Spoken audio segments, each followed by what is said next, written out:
Hello दोस्तों, नमस्कार। आज के इस वीडियो में हम हिंदी अभ्यास सेट संख्या 2 है, जिसमें पहला प्रश्न है, साकेत महाकाव्य के रचयिता कौन है? तो ये है विकल्प संख्या 3, मैथिली शरण गुप्त। साकेत महाकाव्य के रचयिता जो है वो मैथिली शरण गुप्त हैं, जो द्विवेदी युग के कवि हैं। और मैथिली शरण गुप्त का उपनाम रसिकेंद्र है। गुप्त जी ने अपनी हिंदी अनद्य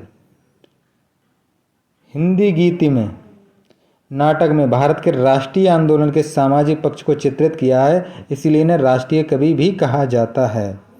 गौचरित की संधि है गौचरित, इसकी संधि जो विसर्ग के बाद श आता है, तो ये हो जाएगा 3 गौचरित। गौचरित का संधि जो होगी गौचरित होगी, क्योंकि यदि विसर्ग के बाद च अच्छा हो तो विसर्ग का श हो जाता है, हलंत श हो जाता है। और टा और ठा हो तो प हो जाता है, और टा और ठा हो तो स हो जाता है, हलंत होगा, ये स हो जाता है। इसके अन्य उदाहरण इस प्रकार हैं, देख लेते हैं। जैसे नीच चाया बाद में विसर्ग के बाद चाया तो ये श हो गया, निश्चय। धनु टंकार, धनु तो ये धनुष टंकार हो गई। निस्तार, निस्तार हो गया। निश्छल, निश्छल, क्योंकि छा आ गया, छा से पहले विसर्ग गए तो शा हो गया।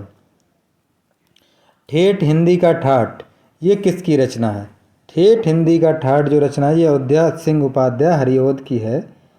अयोध्या सिंह उपाध्याय हरिओद की है ये ठेठ हिंदी का ठाठ। ये उपन्यास है। अधकिला फूल इनका दूसरा उपन्यास है, जबकि ज्योतिरीश्वर ठाकुर की रचना वर्ण रत्नाकर का नामक गद्य काव्य है। किशोरी दास वाजपेयी हिंदी के सुप्रसिद्ध व्याकरणाचार्य थे। हिंदी शब्दानुशासन, हिंदी शब्द मीमांसा, हिंदी वर्ण शब्द विश्लेषण, भारतीय भाषा विज्ञान आदि इनकी उपयोगी प्रमुख कृतियां हैं। पंडित चंद्रधर शर्मा गुलेरी की अपनी कहानी उसने कहा था से मशहूर हैं, यह प्रसिद्ध है। मतलब किस शब्द में उपसर्ग नहीं है? तो इसमें अपवाद में अप है, पराजय में परा है, प्रभाव में प्र है, ओढ़ना में कोई भी नहीं है उपसर्ग। तो इस तरह से हो जाएगा, ओढ़ना में कोई भी उपसर्ग नहीं है। निम्नलिखित में स्त्रीलिंग शब्द, स्त्रीलिंग शब्द पूछ रहा है, स्त्रीलिंग कौन सा है? तो इसमें स्त्रीलिंग जो है अहिंसा है, अहिंसा। बाकी सब स्त्रीलिंग नहीं है कोई भी। अहिंसा स्त्रीलिंग शब्द है। शेष सभी पुल्लिंग शब्द हैं। अन्य स्त्रीलिंग शब्द इस प्रकार है, जैसे अरहर, अवज्ञा, चिकित्सा, चेचक, टकसाल, परिवाद आदि। रत्नावली दोहा संग्रह के रचनाकार किसने रचा है इसको? तो ये रत्नावली ने ही लिखा है। रत्नावली दोहा संग्रह के रचनाकार रत्नावली ही हैं। लिंग बताइए। मनगढ़ंत, मनगढ़ंत में कौन सा लिंग है? तो इसमें उभय लिंग है। मनगढ़ंत एक विशेषण शब्द है जो किसी विशेष के साथ प्रयुक्त होता है तो वही लिंग धारण कर लेता है, अतः ये उभयलिंगी शब्द है। जिस विशेषण जिस लिंग का होगा उसकी लिंग का ये विशेष जिस लिंग का होगा ये विशेषण है, तो विशेष जिस लिंग का होगा उसी लिंग का ये विशेषण रूप धारण कर लेता है। मनगढ़ंत।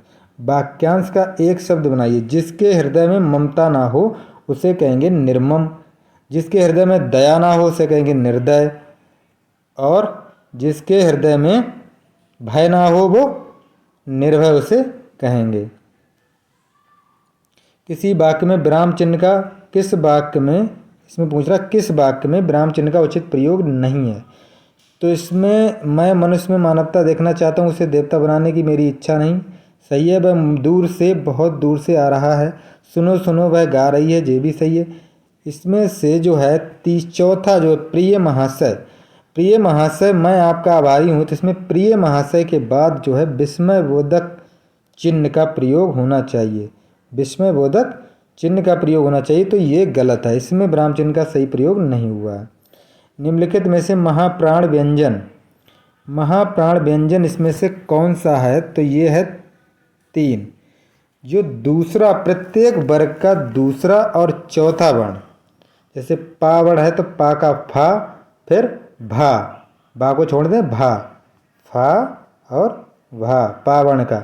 और ऊष्म व्यंजन जो होते हैं, ऊष्म व्यंजन, ऊष्म कौन होते हैं? श, स, सा, हा, ये महाप्राण व्यंजन कहलाते हैं। निम्न में से अघोष वर्ण कौन सा है? अघोष वर्ण है पा। जो प्रथम वर्ण होता है किसी भी वर्ग का प्रथम वर्ण और द्वितीय वर्ण तथा श श श अघोष वर्ण कहलाते हैं।